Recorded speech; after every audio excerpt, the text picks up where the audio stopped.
Hi guys, I'm Dr. Thompson. I'm the instructor of the DeTsquare OET Academy. Today I'll be giving you some tips that can help you to pass your OET reading parts B and part C. But to be honest with you, the best skills, the best strategies and the tips that you can get are actually those you developed yourself. So all these ones are like an addendum to whatever you've acquired or developed for yourself.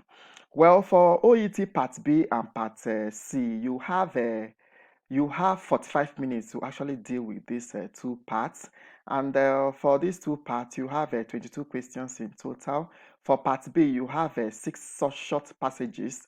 And for each passage, you have a question and three options to select from. And for part C, you have two passages. And for each passage, you have six questions. And from each question, you have four options to select from. So unlike in part A, which is I think is easier and the answers are just there glaring at you, easy to pick, and then you feel just that you have to be very fast. In part B and C, the answers are not that easy to they are not actually that easy to get, and also although a few of them you can actually just pick them in let's say in seconds, but to be honest, most of them are not that easy.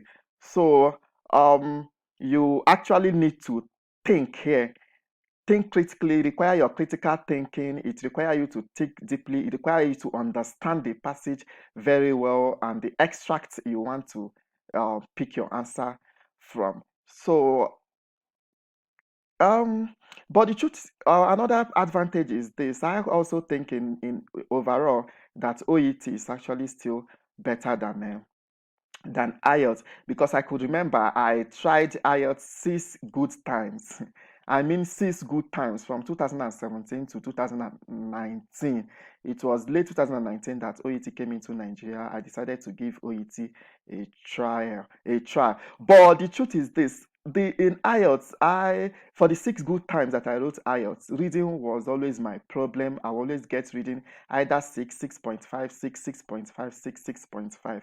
But when OET came, I just used barely 6 weeks to practice, not as much time I devoted to IELTS, and I passed. And this reading was my highest. Um, I got reading 390. So I think you can actually do it, especially if you've written OET severally and you think IELTS, OET, you've written IELTS severally and you've now come to try OET. I think you can actually get it in one trial. So the another thing I also want to talk about here is the mistake that some students make. They just get any material they like and start using those materials. To be honest, some of the materials you have, some practice materials you get out there, the difficulty of those materials are even more than that of OET. And some of them, the difficulty just too low when compared to OET. So for you to actually weigh the difficulty of these materials, I think you need to download those sample tests you have on OET website. Download those two reading sample tests and then compare it with what you have. Because I could remember when I was practicing, at initial point, I was scoring 25, 26, 25, 26. Then as I continued to practice, developing my own personal skill, getting to know my weaknesses and working on them, I started scoring 32, 33, 35, 36, 37, 38. I think I stopped at 38, 39. My highest that I scored then during practice was 39 before the exam. So I would advise you use the right material. For example, when I was practicing, I started scoring up to like 32 and thereabout, and I tried using Kaplan material, and I scored my score dropped to, was it 23? Now I'm 24. So I said this material cannot be the right material, so I have to dump that Kaplan. I think the reading this thing in Kaplan is a little bit more difficult than what you have in the exam. So don't give me that look that the more difficult it is, it will help me better in my exam. It's not true. Just look for materials that have the same difficulty with the exam, and and use them. So now, without wasting time, let's go to the tips. The tip number one I can give you is that don't just rush. You actually have time. For each question, you have 2 minutes for each question. 2 minutes plus 2 seconds self for each question. So you don't really need to rush. And the 2 minutes, I think, is actually fair enough for you to answer each question, because in part A you just have 45 seconds. So here you have a lot of time. So relax your mind and don't rush too much. Then secondly, the answers are actually arranged sequentially, especially in your part C. For each passage, you have like 5 to 6 or 7 paragraphs, and most times the answers are arranged sequentially. Meaning, if your the answer to number one question is in paragraph one, most likely the answer to number two question will be in paragraph two.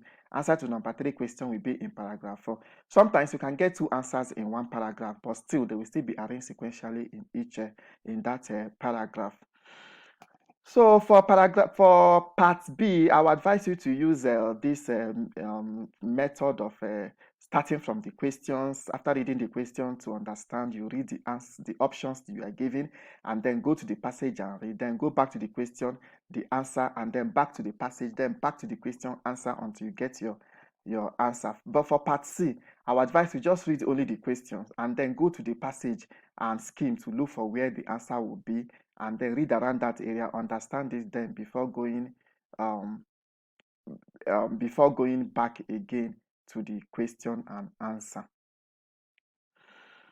Then sometimes you've seen where you think the answer will be, but you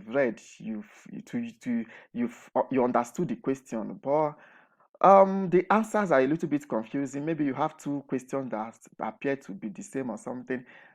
I would advise you, or you are even confused, you don't even know the answer. What you do here now is to use knockout method. Knock out those ones that you think they are not likely to be the answer. You'll be left with a fewer options to select from.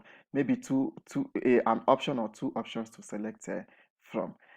And some other times you will have these tips, the skills, the strategies you developed yourself. They've all failed. The one you learned from YouTube, they all failed. And still, you cannot even pinpoint this will be the answer.